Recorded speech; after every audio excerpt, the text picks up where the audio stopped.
அக்கா மேரிக்கா,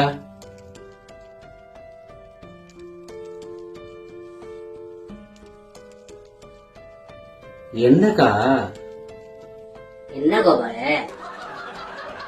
4 மணி ஆகுதுக்கா. இப்ப அதுக்கு என்னடா? என்னக்கா இன்னைக்கு கிறிஸ்துமஸ்க்கா? இப்ப அதுக்கு என்னடா? என்னக்கா உங்க வீட்டுல இருந்து கேக்கும் பிரியாணி எடுத்துன்னு வரீங்கன்னு சொல்லிட்டு நான் காலைல கூட சாப்பிடாம உட்கார்ந்து இருக்கிறேங்க. இன்னும் எங்க வீட்டுக்கு சாப்பாடு கூட செய்யல. நீ கிறிஸ்துமஸ் பாருங்க, கிறிஸ்துமஸுக்கு நீ கேக்கும் பிரியாணி கொடுத்தீங்கன்னா நான் பொங்கலுக்கு பொங்கலும் கரும்பு தருவேன். இல்ல நான் தரமாட்டேன். எவ்வளவு நேரம் காத்துருக்கு? கேக்குக்கும் பிரியாணிக்கு இப்படி எல்லாம் மிரட்டான். கத்தரே இதை காப்பாத்து.